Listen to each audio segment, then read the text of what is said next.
அனைவருக்கும் வணக்கம். ஸ்வீட்டி குளிக்க வந்திருக்காங்க. ஸ்வீட்டிக்கு கொஞ்சம் உடம்பு முடியல, மேடம் கொஞ்சம் ஸ்கின் பிரச்சனை இருக்குது, அதனால் மாத்திரை போட்டுட்ருக்காங்க. அது தொடர்ந்து ஒரு வாரமாக மாத்திரை போட்டுட்ருக்காங்க.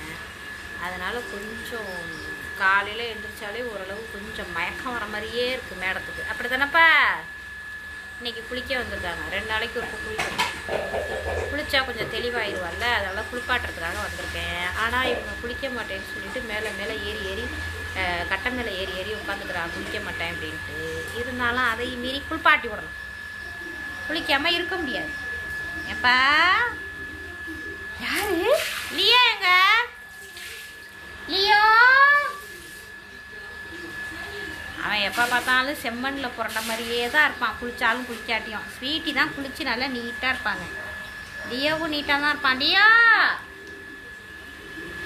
கண்ணு இந்தா பார்த்தீங்களா, எங்கள் லியோவுக்கு கிடச்ச பேர். ஸ்வீட்டியை குளிச்சுட்டு நல்லா ஃப்ரெஷ்ஷாக தொடச்சிட்டு, அதிகமாக நான்வெஜ் சாப்பிடக்கூடாது, புரியுதா? பால் தயிர் இதுதான் சாப்பிட சொல்லியிருக்காங்க, புரியுதா? நான்வெஜ் சமைக்கிறாங்கன்னு போய் அவங்கள்ட்ட கேட்டு வாங்கியெல்லாம் சாப்பிடக்கூடாது. இவள்கிட்ட என்ன இப்போ ஒரு மைனஸ் பாயிண்ட்னா, நல்ல நான்வெஜ் ஐட்டம் நிறைய சாப்பிடுவாள். எங்கள் லியோவை பொறுத்தவரைக்கும் அவன் தயிர் கொடுத்தா கூட சாப்பிடுவான். ஆனால் மேடமுக்கு தயிர் சுத்தமாக பிடிக்காது. தயிரே சுத்தமாக பிடிக்காது. இவங்களுக்கு என்னென்னா நல்லா முட்டை, கறி, மீன் இது மட்டும்தான் பிடிக்கும், வேறு எதுவும் பிடிக்காது. தயிர் சாப்பிடுவா, அதாவது தயிர் தான் சாப்பிடுவா. தயிரில் சோறை போட்டு பிசைஞ்சு வச்சா சாப்பிடுவா. அதுதான் இவள்கிட்ட எனக்கு பெரிய பிரச்சனை. அதே மாதிரி காலையில் எழுந்திரிச்சோன்னே டாக்ஸ் எல்லாம் பால் ஊற்றி வச்சா குடிப்பாங்க. ஆனால் மேடம்கிட்ட கெஞ்சணும் பால் குடிக்கிறதுக்கு. பால் குடிங்கன்னு கெஞ்சணும். அப்படியே கெஞ்சினாலும் ஒரு 1/2 டம்ளர் பால் தான் இறங்கும். அதுக்கப்புறம் அது கிடக்கும். இதுதான் பக்கத்தில் இருக்கிற ஜாக்கு தான் குடிப்பான். ஏப்பா கம்ப்ளைண்ட் பண்ணுறாங்க மேடத்தை. அதனால் போகணும். நல்லா குளிச்சுட்டு ஃப்ரெஷ்ஷாக நல்லா தூங்கணும். நல்லா ரெஸ்ட் எடுத்தீங்க. நைட்டு நான் மாத்திரை போட்டதுனால தான் நல்லா தூங்கினேன்.